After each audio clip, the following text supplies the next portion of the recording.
Olá, olá meus alunos, tudo bem? Aqui é o professor Robson Oliveira, professor de Geografia. E como você já está acostumado, toda semana a gente tem postado uma aula aí nesse tempo de pandemia, né? Estou gravando aqui do meu quarto e sempre é uma alegria, pelo menos poder contribuir com o seu ensino, poder trabalhar com você aí. E hoje, né, mais uma vez, a gente traz aí um tema super importante para aqueles que querem fazer os concursos, querem fazer vestibular, querem fazer as provas do PAS, né?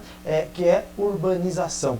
Okay? Vejam bem, pessoal, a gente veio lá trabalhando primeiro com as questões físicas, né? E daí de um tempo para cá a gente tem entrado um pouco mais na parte da geografia humana, né? Na geopolítica e na geografia ligada aos conceitos humanos, que são muito, mas muito valorizados nas provas por aí. Então vamos lá comigo, vamos trabalhar, vamos estudar, e eu tenho certeza que você está fazendo isso e com certeza, mas com toda certeza desse mundo você vai colher os frutos lá na frente, beleza? Bom, vamos entender um pouquinho alguns conceitos, pessoal, para a gente começar, né, introduzir esse pensamento, aí, pelo menos para que você consiga já, nesse primeiro momento, já conseguir ler as provas, né, talvez assim, nesse nível de exigência que nós percebemos nos concursos, talvez o conceito em si já não vai ser tão importante no sentido de responder a prova, né? Mas para ler os enunciados é muito importante. Já no Enem tem muitas questões ainda que são conceituais, né, que estão ali, né, no nível básico mesmo, e aí muda um pouco. Quem conhece um pouco da taxonomia de Bloom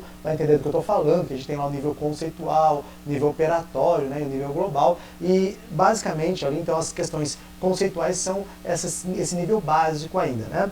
Para os vestibulares, eles têm feito uma opção um pouco mais elaborada. O Enem ele trabalha também com as questões básicas, né? Mas mesmo assim, mesmo para o vestibular, é importante que você saiba esses conceitos para que você consiga ler a sua prova, né? Então vejam, começando aí com o conceito de urbanização. Veja, pessoal, um erro muito comum que as pessoas cometem, né, é achar que urbanização é a mesma coisa que urbanismo, e não é, né? Urbanismo está, né, ligado muito mais à estrutura da cidade, aos prédios, né, a essa verticalização, né, as vias de fluxos, né, enfim, essa a ideia da urbanização. Então, o espaço em si. Quando nós falamos, aliás, de urbanismo, né? Quando nós falamos de urbanização, veja, urbanização quer dizer a população. Na verdade, nós estamos dizendo o seguinte, que o ritmo de crescimento da população no espaço urbano, ele é maior do que o ritmo de crescimento da população no espaço rural. Vamos entender, né, um pouquinho essa questão de espaço rural e espaço urbano mais para frente, mas isso já é importante você entender, né? Então, olha lá, né? País urbano é aquele cujo, né, a população ultrapassou os 50%. Né? Então, quando você tem uma população urbana, quer dizer então que a maior parte da população do município já está no espaço urbano, também conhecido como cidade, como eu falei para vocês, e é isso que eu queria explicar para vocês aqui. Vejam, quando nós falamos de município ou cidades em si, a gente tem que tomar um certo cuidado. Por quê? Porque a ONU ela tem uma forma quantitativa, né? Então, para a ONU, qualquer agrupamento ali que tenha mais de 20 mil habitantes é considerado, então, um município. Já no Brasil, não é bem assim, não sei se você consegue ver aqui, né? No Brasil, o conceito, aliás, o critério, ele é qualitativo. O que significa isso, né? Significa dizer, então, que para ser município é necessário que haja, então, né, a sede do poder público. Então, você tem que ter ali o Paço Municipal, a Câmara de Vereadores. Então, isso caracteriza o município. Então, eu posso ter município, inclusive, com poucos habitantes, 7 mil, né, habitantes, e tem sido até uma discussão muito grande aí da unificação de alguns municípios, porque eles não têm receita, né? Porque eles são considerados municípios, tem o funcionalismo público ali, você tem o Paço Municipal, mas a arrecadação é muito baixa por conta da quantidade de pessoas que moram, ok? Você deve ter percebido que eu falei município, né? Por quê? Vejam, em geral, pessoal, o município ele é composto por duas partes, né? Então, o que nós chamamos aí de espaço urbano, ou também conhecido como cidade, e o espaço rural, que nós consideramos aí o campo, né? Então, percebam, né? Eu sei que é muito comum nós dizermos assim, olha, eu estou indo para a cidade de São Paulo, e talvez eu esteja indo para o município de São Paulo, né? Grande, né? Município de São Paulo, que, né, tem lá o seu espaço rural também, né? Então existe lá o espaço urbano e o espaço rural, apesar do espaço urbano ser muito mais chamativo para nós na questão da cidade de São Paulo, né? Mas ainda assim você tem o espaço rural. Então a cidade ela toma outra conotação, né? Porque existe uma conotação também ideológica, né? Ao longo da história as cidades sempre foram locais de atração de pessoas, de sonhos, né? Nos quais então as pessoas sonham em prosperar, as pessoas sonham em realizar as suas metas, né, e tudo mais. Então, por isso, em geral, quando eu vou para o espaço urbano, eu entendo como cidade, né? A gente lembra lá da Roma antiga Civitas, né? Local ideológico, local dos adensamentos, da reunião de filósofos e tudo mais. Então, é essa ideia aí que está por trás desse conceito de cidade, porém, né, conceitualmente falando, a cidade é sinônimo de espaço urbano. Então, a cidade em si não é o município, né? O município é toda a área, né, delimitada ali, e a cidade seria apenas o espaço urbano que nós temos. Ok? Bom, se eu disse para vocês então que urbanização, né, é o ritmo, é quando nós podemos dizer que a população da cidade, do espaço urbano, está crescendo mais do que do espaço rural, né, existem motivos para isso e eu queria mostrar isso para vocês aí. Né? Um dos motivos principais que a gente observa no caso brasileiro, né, é o caso do chamado êxodo rural. Né? Então, vejam, o êxodo, você deve lembrar, né? O êxodo quer dizer a saída, a passagem, né? Então a mudança de uma realidade, de um espaço para outro, né? Para outra realidade em outro espaço, aí na questão da tradição bíblica e tudo mais. Mas percebam, pessoal, que a gente pode usar essa mesma palavrinha aí para explicar a questão dentro da urbanização, dentro das cidades. Por quê? Né? Dentro dos municípios em geral, ou dentro das regiões, nós temos que chamar então de áreas de atração e áreas de repulsa. E é exatamente isso, né? Áreas que de certa forma atraem a população e áreas que elas acabam afastando a população. Geralmente ligada a critérios econômicos. Não são os únicos, né? Nós podemos ter critérios ambientais também, tranquilamente, questões de guerras e tudo mais, perseguições políticas, mas em geral, né, quando nós falamos aí dessa mudança, né, de grandes massas populacionais, em geral, no caso brasileiro, nós estamos falando por questões econômicas, ok? Então, vamos entender um pouquinho essa questão da área de atração. Em primeiro lugar, pessoal, as áreas de atração estão intimamente ligadas ao processo de industrialização, então ao crescimento da indústria. Mas por quê, né? Vejam, existe um conceito muito interessante chamado ciclo virtuoso, que nos explica muito bem isso. À medida em que, então, né, eu tenho um espaço urbano, né, poucas pessoas moram no espaço urbano, a maioria no espaço rural, a indústria ela vai então se instalando, essa indústria ela precisa necessariamente de mão de obra. Então muitas pessoas vão migrar para o espaço urbano em busca dessa possibilidade de emprego. Só que à medida que essas pessoas elas entram no espaço urbano, elas necessitam de casa, elas necessitam de alimentação, elas consomem roupas e alimentos, elas consomem uma série de entretenimentos, né? Elas precisam consumir. Então, o comércio precisa se instalar próximo a essas indústrias para atender, né, essa população que veio trabalhar. Mas à medida que o comércio se instala, você precisa de mais mão de obra ainda, porque você precisa de vendedores, você precisa de pessoas prestando serviço ali. Então, você aumenta a capacidade da cidade de atração. E à medida então que você tem esse aumento de pessoas, vai ter que aumentar mais ainda as indústrias para atender essas pessoas. Então, uma coisa vai puxando a outra, né? É o mesmo conceito que a gente tem de ciclo vicioso, né? Só que o ciclo vicioso é uma coisa ruim, puxa outra coisa ruim, como por exemplo a mentira. Você conta uma mentira e você tem que contar várias mentiras, ou ficar contando mentiras para sustentar aquela primeira mentira. O ciclo virtuoso ele tem essa mesma ideia, só que ele seria uma coisa boa que puxa outras coisas boas, né? Então, neste caso aqui, nós estamos falando a indústria que se instala, né, puxa outras indústrias e tudo mais. Então, a partir disso, você começa a perceber que há uma melhora no urbanismo, né, na estrutura da cidade, na urbs, né, da cidade, e por conta disso, né, pessoal, essa qualidade de vida começa a atrair mais pessoas ainda. Então, as pessoas que, por conta do emprego, começam a perceber no espaço urbano outras características que também as atraem. Então, é por isso que o espaço urbano acaba se tornando, ou se tornou ao longo da história, né, uma área de atração. Em contrapartida, pessoal, essa mesma industrialização, ela criou, né, ou ela acelerou, né, a possibilidade de insumos no espaço rural. Então, colheitadeira, sementadeira, plantadeira, né, as sementes geneticamente modificadas. Então, esse avanço tecnológico também proveniente, boa parte da atividade industrial, acabou provocando um aumento na capacidade de produção do espaço rural e necessariamente a diminuição, né, da necessidade de mão de obra, porque essa mão de obra foi substituída pelas máquinas. Né? Então, essa colheitadeira, sementadeira, enfim, outras, né, elas vão substituir o trabalho humano. Em outras palavras, né, você acaba gerando desemprego, em alguns casos, né?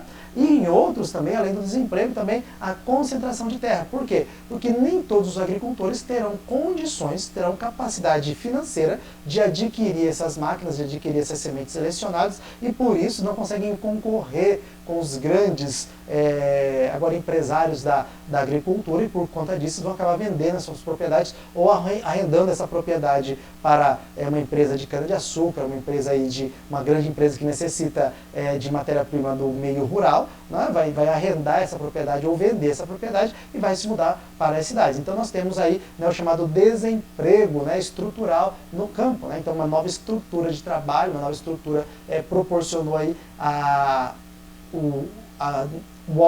diminuição da necessidade de matéria-prima, né? E o aumento do desemprego, ok? Bom, com isso nós temos então essa migração, né, do campo para a cidade, né, que seria basicamente o chamado êxodo rural. É o primeiro conceito, né? Hoje em dia, como eu disse para vocês, ele serve muito mais para ler as questões. Quando você identifica o assunto êxodo rural nas questões, te ajuda muito, te facilita muito para responder, né? Bom, algumas características que a gente tem em termos de urbanização no mundo, eu coloquei aqui o mundo e o Brasil, né? Espero que você consiga enxergar bem aqui, né? Nós temos aqui, eu tenho esse gráfico mostrando a urbanização, então você está vendo aqui em termos, esses tracejados aqui da população rural, e essa linha contínua aqui na população urbana, e no caso, né, aqui brasileiro, essa linha aqui que está em vermelho de população urbana, e essa linha tracejada de população rural. Então a gente percebe o seguinte, pessoal, que nos dois casos nós tivemos então a transformação, né, da cidade, do município. Por quê? Nós tivemos o aumento da população urbana e ao mesmo tempo a diminuição da população rural.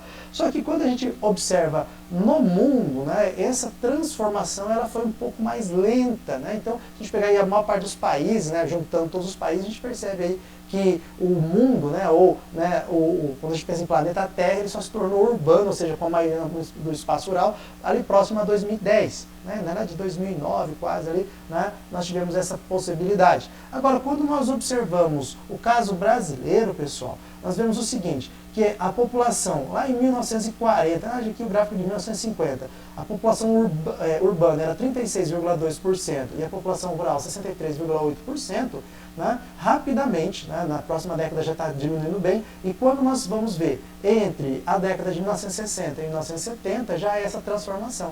Então, quando se observa em 60, a população urbana ainda é minoria, 44,7%, contra 55,3% da população rural. Só que quando a gente observa em 1970, isso já mudou, né? Então a população urbana já é maioria. Então a gente pode dizer o seguinte, que o processo de urbanização brasileiro ele foi muito rápido, né? Se a gente só pensasse aí na questão da Europa, a gente percebe aí que a Europa começou a sua urbanização no século XVIII e foi caminhando, mesmo com problemas ainda assim, mas foi caminhando até, né, o século XX. Agora, quando a gente olha o Brasil em 2 décadas basicamente, ela se torna urbana, né? Então a gente sabe o seguinte, que esse processo de urbanização ele não foi seguido de melhora na estrutura das cidades. Então ao mesmo tempo que a cidade ela atrai, né, o civita, ela atrai, né, o urbs, né, essa estrutura da cidade, ela acaba não correspondendo. E aí que nós temos um termo empregado da biologia, né, da medicina ali, chamada macrocefalia, né? O que é a macrocefalia? Quando o cérebro, então, né, ela cresce mais que a estrutura do crânio. Isso causa vários problemas, inclusive pode levar à morte, né? Então, a gente usa esse termo macrocefalia, mas colocamos, então, macrocefalia urbana.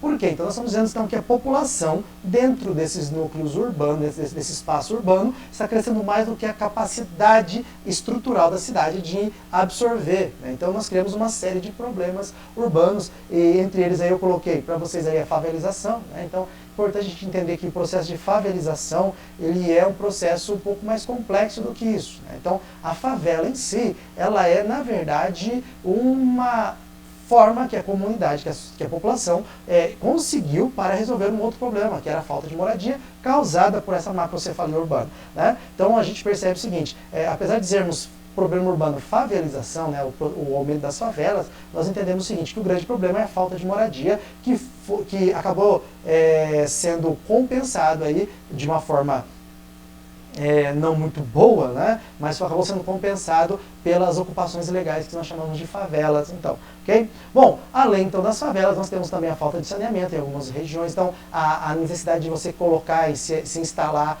né, em casas e residências em alguns lugares não foi acompanhada pelo atendimento dessa população dos aparelhos públicos, entre eles o saneamento, coleta de lixo, né, esgoto, água tratada e tudo mais, que é também um problema, né? Bom, a poluição, né? Então, e a poluição nós podemos colocar todos, entenda, né, que poluição vem do latim poluere, que quer dizer desequilíbrio, arritmia, né, algo que não está batendo legal. Aí a gente tem poluição visual, poluição sonora, poluição odorífera, né? Nós temos uma série, o próprio lixo, né, causando aí uma série de problemas e o condicionamento desse lixo também, né, que acaba sendo um grande problema, principalmente para as grandes cidades que produzem muito lixo, né, e hoje em dia não se tem mais local para condicionar e tem se tentado resolver com aterros sanitários, com incineração, entre outros, né, compostagem e tudo mais, mas ainda assim a nossa capacidade de gerar lixo é muito grande, né. Eu estava, um tempo atrás, li um artigo que dizia aí que tudo que nós compramos, né, ele se torna, praticamente 99% se torna lixo em menos de 6 meses. Quer dizer que depois de 6 meses o que você tem é 1% daquilo que você comprou. Então, olha a nossa capacidade de gerar lixo, né? E, obviamente, esse lixo tem que ir para algum lugar. Além disso, pessoal, nós podemos colocar também a questão do trânsito, né? Quanto maior o adensamento populacional nas cidades, mais difícil é então esse movimento, e hoje há aí uma série de incentivos a usar a bicicleta, o transporte coletivo, que no nosso caso ainda apresenta muitos problemas, mas é uma possibilidade que nós temos, é uma possibilidade que se encontra no nosso caso que a gente pode tentar. Mas o fato é que hoje, né, nas grandes cidades, nós temos já engarrafamentos, temos dificuldades em chegar ao trabalho, chegar à escola, chegar até nos ambientes de lazer, né? E muitas pessoas fazem a opção, inclusive, de fazer esse deslocamento muito mais tarde, quando os trabalhadores já foram descansar, já foram para suas residências. Então, São Paulo mesmo, a gente diz, né? São Paulo, gosto muito de São Paulo, gosto muito de viajar para lá e tudo mais, né? Mas São Paulo começa depois das 11, meia-noite, por quê? Porque é o momento em que você tem mais tranquilidade para você aproveitar a cidade. Mesmo assim, ainda encontra alguns engarrafamentos, né? Aqui na minha cidade, eu moro no interior do Paraná, e ainda assim, em alguns momentos, nós percebemos alguns dias de trânsito muito lento, né? Então, eu trabalho relativamente próximo ao centro e gasto, em dias normais, 7 minutos para estar no meu trabalho. E quando eu tenho engarrafamento, eu gasto 25, 26, 30 minutos para ir para o trabalho. É óbvio que não são 2, 3 horas de uma grande cidade, mas nós percebemos que já é, né, um caminho para essa situação. Ok? Bom, outros conceitos que nós podemos aí trabalhar também, pessoal, é a questão ligada ao número de pessoas, né? Então a gente pode falar aí das chamadas megacidades. E vejam, quando nós falamos de megacidades, nós estamos falando aí mesmo de quantidade de população, tá? Em geral, nós chamamos de megacidades as cidades, os aglomeramentos urbanos, né, que tem população superior a 10 milhões de habitantes. Então, a gente tem algumas aí com essa população que acabou se tornando aí quase que um transtorno esse fenômeno, principalmente nessa época de pandemia, na qual o contágio se torna muito maior, seja dentro do Brasil ou em outros países.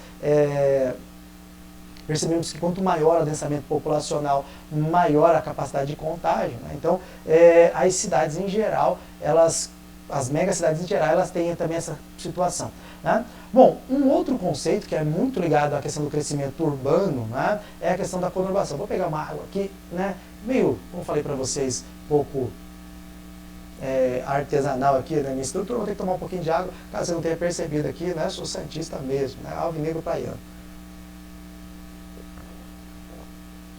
Bom, então continuando a nossa ideia, a ideia de conurbação, pessoal, né, conurbar significa juntar, né, unir, né. Então quando nós falamos de conurbação, significa dizer que eu tenho o encontro de duas áreas, né, de dois espaços urbanos, né, entre municípios. Então tinha lá o município X e o município Y, você tem lá o espaço urbano deles e entre eles você tem o espaço rural, né, aquela parte. À medida então que a cidade vai crescendo, o espaço urbano vai crescendo, eles vão então chegando e juntando e conurbando. Então quando eu tenho um encontro de duas redes urbanas, né, nós chamamos isso de conurbação. Não necessariamente as duas precisam crescer, pode ser que uma só esteja crescendo e chegue na outra também, pode ser comum. Aqui na minha região nós temos Maringá e Sarandi conurbada já, né, que é muito evidente para nós aqui, mas em várias partes do mundo a gente tem essa mesma situação. São Paulo, a gente imaginava ali que São Paulo continuaria o seu processo de conurbação ali para o lado do Rio de Janeiro,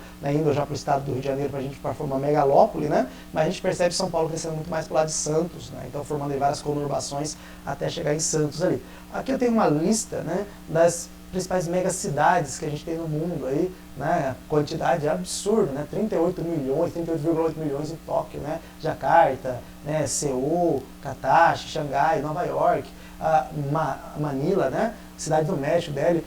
Tem São Paulo aqui, né? Olha só, São Paulo apareceu no ranking das grandes megacidades, tá? Então perceba que a gente tem uma série delas aí batendo lá em todos os países e tudo mais, ok? Bom, a diferença, vejam, megacidade é uma coisa, né? Agora quando a gente tem metrópole, é uma outra situação e tem que tomar um certo cuidado para a gente não confundir. Quando a gente fala de metrópole, pessoal, nós estamos falando aí das principais cidades representantes da economia mundial, né? Nós estamos falando de uma questão de liderança. Então, metrópole são aquelas cidades que elas se destacam, principalmente no meio econômico, mas não só, né? Também ideológico, na moda, né? Então, são cidades que se destacam e exercem certa liderança para com as demais, sejam elas as suas vizinhas, sejam elas do mesmo estado ou região, ou inclusive sendo elas aí de países diferentes. Então nós temos algumas cidades que têm essa capacidade, pessoal, né? Então Frankfurt, né? Nós temos Nova York, Paris, Tóquio, né? Então são cidades que elas têm uma importância inclusive mundial, né? Sem falar inclusive, sem falar só dentro do seu território. Dentro do seu território a gente tem, no Brasil nós temos algumas metrópoles também, né? Mas nós temos metrópoles que são globais, né? São metrópoles mundiais. Tudo bem? Agora percebam, juntando os dois conceitos que a gente teve, então tanto a conurbação quanto a metrópole, nós podemos então ter a chamada megalópole, né? O que seria megalópole? Quando a gente tem então a junção, né, ou a conurbação de várias cidades até que os centros urbanos se juntem, juntando aí duas metrópoles. Então se eu tenho duas metrópoles, eu tenho várias cidades ali entre elas, e essas cidades então vão juntando as suas malhas, as suas redes urbanas, suas malhas urbanas, e de repente toda, de uma metrópole a outra, está só composta por malha urbana. Então nós chamamos isso de megalópole, ok? Uma muito famosa que existe ali, pessoal, é a megalópole de Boston, né? Até Washington, tá? Então essa aqui, não sei se você consegue ver aqui, acabou sendo uma das mais grandes referências que a gente tem. No caso brasileiro, como eu disse para vocês, a gente queria ter, a gente imaginava que a nossa megalópole aconteceria para São Paulo para o Rio de Janeiro, né? Mas percebemos aí São Paulo crescendo muito mais aí para Santos e formando essa megalópole, né? Talvez não tanto, porque São Paulo e Rio de Janeiro são as grandes metrópoles brasileiras, mas essa união está ficando muito mais evidente para nós aqui, tá? Bom, agora pensando aí no caso brasileiro, né? Aí na questão dessa hierarquia, vejam pessoal, uma vez que a gente tem metrópoles, essas metrópoles exercem certa influência, né? Elas acabam tendo mais serviços, elas acabam proporcionando muito mais serviços do que as cidades menores. Então, em geral, existem várias cidades que são dependentes dessa metrópole. Então, essa metrópole ela acaba sendo o centro, você tem uma série de fluxos, né, de linhas que juntam essas cidades, formando uma grande rede, por isso nós chamamos isso de rede urbana, né? Então essa interligação, essa interdependência entre as cidades, tendo a metrópole como centro dessa rede, né? Lembrando que cada cidade, né, ela acaba formando aí um nó nessa rede, né? Então ali você tem ali pontos de entrocamento, pontos de encontro desses diversos fluxos, né? Falo fluxo de mercadorias, fluxo de informação, fluxo de capitais, fluxo de informação, entre outros, né? De bens. Então nós temos uma série de fluxos aí. Esse aqui é um mapa, pessoal, para vocês entenderem do mapa da rede urbana brasileira. Vocês vão perceber que o Sudeste é muito mais adensado aqui, né? A gente tem uma quantidade muito maior de pontos aí, né? As capitais regionais, né? Os centros subregionais, nós temos uma série de possibilidades aqui ligadas à rede urbana brasileira, ok? Bom, tem aí também o conceito, é sempre assim importante, se você quiser congelar a imagem, né, dar um pause aí e você observar, ler aqui, né, sempre importante, sempre tento não ficar lendo muito para que você possa aproveitar mais, mas o conceito está aqui, é sempre importante entender o conceito de rede urbana, ok? Bom, continuando aí no nosso caso brasileiro, pessoal, né, coloquei aqui algumas informações que a gente pode aproveitar para entender essa questão dessa hierarquia. Então, lembrando, por questão de importância, em geral, as grandes cidades, né, ou as grandes metrópoles, elas acabam tendo, né, especialidades que as outras não têm, né, além de shows, grandes shows e tudo mais. Um exemplo seria uma cidade pequena, ela tem lá um médico, né, um médico clínico geral, mas você precisa de um médico especialista, por exemplo, em oncologia. Você vai para uma cidade maior, porque lá na cidade pequena não tem um oncologista, mas você precisa de um oncologista do baço. Né? Aí você tem que ir para uma cidade maior ainda. Mas eu preciso de um oncologista do baço que atenda somente crianças. Aí você vai para uma cidade maior ainda. Então, dependendo, quanto maior for o nível de especialidade, maior é essa metrópole. Ok? Então nós temos aí, né, uma hierarquia simples, né? As metrópoles globais, aquelas que têm uma influência no mundo todo, então elas acabam ditando regras, acabam movimentando a economia mundial. Nós temos as cidades, as metrópoles nacionais, né, que atuam dentro do país, né? Então elas têm uma influência gigantesca dentro do país. E eu acho interessante essas duas aí, né? Porque alguns conceitos, né, dizem o seguinte, que Rio de Janeiro e São Paulo, elas não são metrópoles globais, né? Elas não entram nesse rol da metrópole global, elas são grandes metrópoles nacionais, né? Seria uma outra forma de pensar, mas visto a importância que São Paulo, principalmente São Paulo, exerce, a gente pode considerar aí como metrópole global, sim, né? Sem problema. Mas lembrando aí que talvez você encontre em algumas literaturas textos, né, que vão então discordar desse ponto aqui, mas aqui você pode considerar sem problema nenhum. Agora percebam, pessoal, aqui no caso brasileiro, as metrópoles nacionais, a gente vai perceber que são as principais capitais, né, Porto Alegre, Curitiba, Belo Horizonte, Brasília, Salvador, Recife, Fortaleza, né? Então são as principais grandes capitais que nós temos. E aí as capitais menores, né, elas vão acabar entrando no que nós chamamos de metrópoles regionais, né? Então, com uma população menor, né, e ao mesmo tempo também elas acabam sendo muito importantes na região na qual elas estão inseridas, mas não necessariamente no cenário nacional. Então ali dentro da região norte, dentro da região sudeste, da região centro-oeste, essas cidades elas têm uma importância muito grande, né? Inclusive ali, às vezes a gente fala de centros subregionais que elas ficam no interior dessas regiões, ela tem uma influência em parte, né, em alguns estados, mas não necessariamente em todas elas, né? Bom, aí a gente vai ter, por exemplo, os centros regionais, né, que aí acabam sendo essa mesma ideia aí, né? Centros regionais, então, eles têm essa influência sobre alguns estados, né, e municípios dentro da região. Não pega toda a região, mas ela tem a sua influência em estados e municípios dentro dessa região, né, em alguns estados ali, ok? Quando a gente fala de centro subregional é porque ele acaba não tendo em outros estados, ele fica dentro do seu estado mesmo, tá? E aí a gente tem, logicamente, além dessa configuração, as chamadas também cidades locais. O que significa isso, né? Cidade local quer dizer que ela não tem influência fora do seu espaço. Então, ela fica só dentro do seu próprio território, seu limite ali, né? Então, a gente vai ter algumas cidades nessa condição aí, né? E, por último, nós temos as vilas. Hoje em dia é muito difícil falar de vila, né? Pouquíssimo, a gente fala mais de patrimônio, mais para o interior a gente tem aí, né, alguns patrimônios aí que, como aqui perto de nós temos São Domingos, temos Iguatemi, né, Floriano, mas não chegam a ser vila, né, já são patrimônios maiores. A vila acaba sendo um fragmento dentro do espaço urbano, no qual você tem a subprefeitura, você tem vários atendimentos que você não precisa se deslocar até o centro da cidade. No caso de Maringá, o Jardim Alvorada é uma vila interessante nesse sentido, porque você acaba tendo todos os atendimentos necessários, não tendo a necessidade de se deslocar. Ok? Bom, dentro ainda dessa ideia de hierarquia, pessoal, nós temos dois modelos aqui que eu acho interessante. O modelo clássico, né, então saindo da metrópole nacional, metrópole regional, centro regional, cidade local e vila, e hoje o esquema atual, né, que conta com o fato da melhora na comunicação, né, então essa revolução técnico-científica informacional que possibilita o contato imediato em todos os níveis, não necessariamente passando um pelo outro, né? Então essa é a grande diferença que a gente tem hoje, e essa é uma explicação. Essa figura já caiu muitas vezes aí em alguns concursos, já caiu muitas vezes no Enem, né, em vestibular, então se fala, cai muito essa figura, e essa é simplesmente a leitura que você precisa fazer.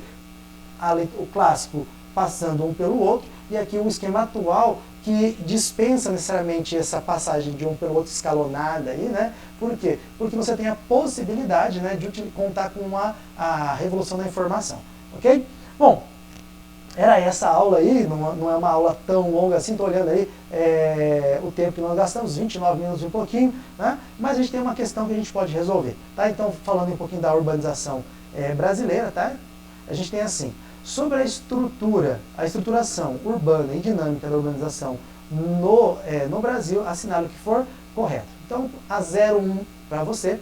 No âmbito da rede urbana, as cidades estão classificadas em níveis hierárquicos, definidos basicamente segundo o tamanho populacional, a capacidade de polarização exercida sobre o território nacional e a complexidade das atividades econômicas que abrigam. Então, ele está falando assim, ó, você tem lá a questão dos atendimentos, você tem a questão da população, né, você tem a questão da capacidade de gerar forças, né, e essas forças chegar a outras cidades. Está falando se é isso que é uma metrópole. Com certeza, está correto, né?